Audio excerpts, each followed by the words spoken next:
Assalamualaikum warahmatullahi wabarakatuh. Selamat pagi anak-anakku semua. Semoga pagi hari ini dalam keadaan sehat walafiat kalian semua dan orang tua kalian. Dan yang sedang sakit, semoga cepat diangkat penyakitnya dan dianggap sebagai penggugur dosa. Amin amin ya rabbal alamin. Semoga bisa beraktivitas seperti sedia kala. Oke anak-anakku semua, pada kesempatan yang berbahagia ini Pak Guru akan menyampaikan materi sejarah kebudayaan Islam, yaitu pembinaan masyarakat Madinah. Untuk itu kita bersiap-siap, bisa kalian siapkan buku paket, dibuka halaman 3 dan tangan kanan pegang alat tulis biar nanti bisa mencatat apa-apa yang ditambahkan. Sebelum masuk ke materi, kita baca dulu basmalah bersama-sama. Bismillahirrahmanirrahim. Oke anak-anakku semua, yang pertama adalah perjanjian Aqobah pertama atau Bai'atul Aqobah pertama. Perjanjian Aqobah pertama terjadi pada tahun 12 kenabian. Tempatnya terjadi di Bukit Aqobah, itu di Madinah atau Yasrib, dulunya bernama Yasrib. Perjanjian Aqobah pertama terjadi karena kota Mekah tidak kondusif lagi untuk menyebarkan Islam, disebabkan penyerangan yang membabi buta oleh kaum kafir Quraisy. Kaum kafir Quraisy Mekah tidak senang dengan ajaran Islam yang dibawa Nabi Muhammad, makanya diserang habis-habisan. Oleh sebab itu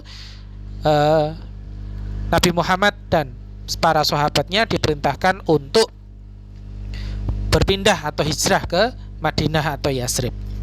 Apa isi perjanjian Aqobah pertama? Bisa kalian simak di buku paket atau di layar ini. Setia kepada Nabi serta rela berkorban harta dan jiwa demi menyebarkan Islam. Tidak menyekutukan Allah, tidak berzina, tidak mencuri, tidak membunuh anak-anak sendiri, dan tidak dusta dan tidak curang. Selain itu, Nabi Muhammad juga mengutus sahabat yang bernama Mus'ab bin Umair untuk menjadi duta atau perwakilan di Yasrib atau Madinah untuk menyiarkan Islam. Setelah perjanjian Aqobah pertama, maka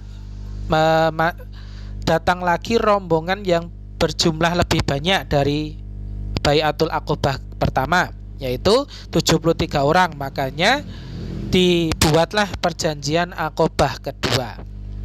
Ya, apa isinya? Antara lain berusaha untuk selalu mendengar dan taat ketika bersemangat dan malas, berusaha untuk selalu menafkahkan harta serta ketika sulit dan mudah, berusaha untuk selalu menyeru pada yang ma'ruf dan mencegah yang mungkar, berusaha untuk tetap tegak berdiri dari celaan orang yang suka mencela karena Allah. Hendaklah kalian menolongku, kata Rasulullah ya, menolongku maksudnya menolong Nabi Muhammad jika aku datang kepada kalian, melindungiku sebagaimana kalian melindungi istri dan anak-anak kalian, maka bagi kalian adalah surga.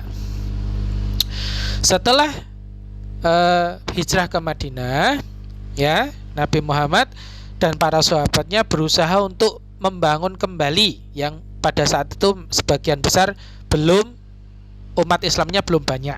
Makanya dilakukanlah pembinaan-pembinaan.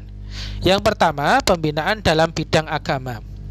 Yang pertama adalah membangun Masjid Nabawi, ya, dan menggunakan masjid tersebut sebagai pusat kegiatan berbagai macam, antara lain pusat perencanaan, ya, kemudian pusat latihan dan pendidikan dari Nabi Muhammad, menampung kaum muhajirin dari Mekah yang kehabisan bekal, kemudian tempat mengadili perkara yang diselesaikan oleh Nabi, kemudian setelah membangun Masjid Nabawi, Nabi Muhammad membangun masjid-masjid yang lain, ya, antara lain Masjid Jumu'ah, Masjid Ghamamah, ya, dan lain sebagainya. Bisa kalian simak di halaman 8. Kemudian pembinaan dalam bidang sosial, yaitu mempersaudarakan kaum muhajirin dan ansor. Muhajirin itu penduduk kota Mekah yang ikut hijrah ke Madinah. Kemudian kalau kaum Ansor itu adalah kaum asli Madinah, kota Madinah ya. Tujuannya adalah menghilangkan fanatisme jahiliyah dan tidak ada sesuatu yang dibela kecuali hanya Islam. Menghapus perbedaan-perbedaan keturunan, warna kulit dan daerah. Kemudian pembinaan dalam bidang ekonomi, yaitu mengusahakan perdagangan yang lebih baik. Yang kedua, menghilangkan unsur riba, menghilangkan sumpah palsu, berdagang dengan benar dan jujur, dan tidak boleh menimbun barang dan melakukan monopoli. Kemudian pembinaan dalam bidang pertahanan, yaitu membuat dustur atau undang-undang yang disebut dalam Piagam Madinah. Apa isi Piagam Madinah itu? Bisa kalian simak di halaman 12 sampai 13. Fungsinya juga bisa kalian simak di halaman 13, yaitu menyatukan suku Aus dan Khazraj. Nabi Muhammad diakui sebagai hakim dan kepala negara, kebebasan rakyat terjamin, mengembangkan sikap toleransi antar umat, dan yang terakhir menghentikan adat istiadat buruk bangsa Arab. Oke anak-anakku semua, semoga yang sedikit ini bisa kalian pahami.